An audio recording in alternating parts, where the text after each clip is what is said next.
듣다 보니까요, 정말 생각보다 많은 산모들이 산후의 우울감 내지는 우울증을 겪고 있는 것 같아요.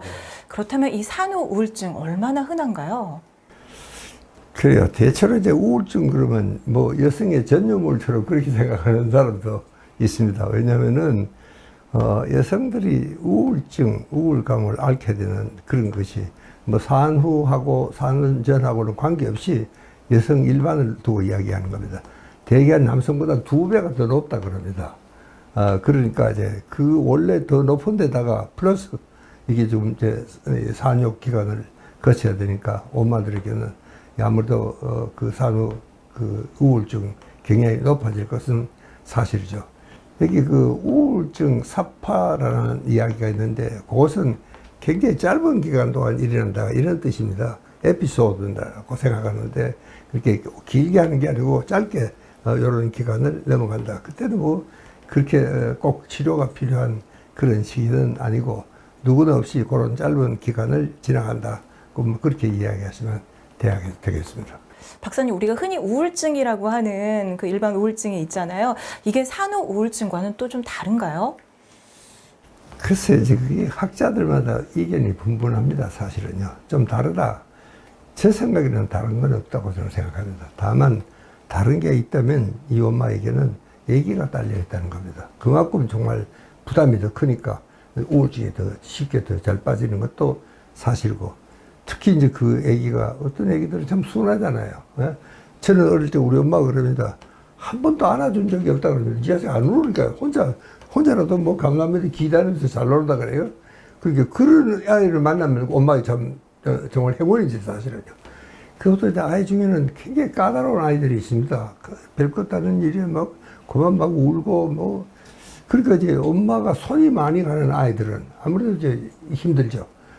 그러니까 이 아이가 굉장히 중요한 역할을 합니다. 이 엄마에게 그 정말 보통 우울증하고 다르다 그러면은 이 아이도 큰 몫을 하고 있다. 저는 그렇게 보고 있습니다.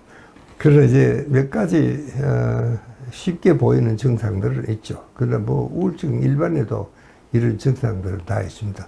첫째, 이런 사람들은 뭔가 이 결단이 잘 서지가 않습니다. 이럴까 저럴까 너무 이제 그런 생각을 많이 하게 되고 또 그리고 실제로는 굉장히 피곤하고 옳게 밥도 못 먹으면서 실제 밥을 먹으려고 하질 않습니다. 그래서 이제 더 피곤하고 우울증으로 빠지게 되는 이런 경우도 있고요. 그 다음에 이제 참 결정을 못 한다는 것도 뭐 사실이고 이 우유부단하고 이랬다 저랬다 그런 생각을 하고 그 다음에 자기가 이제 혼자라는 생각 이게 사실은 굉장히 위험한 겁니다. 자기가 좀, 이 모든 가족들의 사랑 속에, 그렇게 좀 참 자기가 입닥하는 걸 하고, 마치 자기는 혼자 동떨어져 있는 가족들이 누구도 그를 보지도 않는 그런 생각을 갖고 있다는 것은 뭐 굉장히 위험한 생각이죠. 사실 이런 것은 이제 다른 우울증에서도 뭐 있긴 하지만, 특히 이제 산모들은 아기가 있으니까 항상 그런 생각을 하게 되고 굉장히 민감해집니다. 그러니까 아무래도 이제 아이가 혼자 저도 잘 놀고 잘 웃고 그런 아이 같으면 엄마가 좀 쉴 수가 있잖아요. 휴식을 할 수 있는데 이게 엄마를 못 쉬게 하는 엄마들이 있습니다. 이 아이들이 있거든요. 그런 그 아이는 참 아주 곤란한데 그런데 그걸 한번 잘 생각해 보시면 우리 아이가 왜 저렇게 예민할까? 그것은 사실은 부모에게도 책임이 있습니다.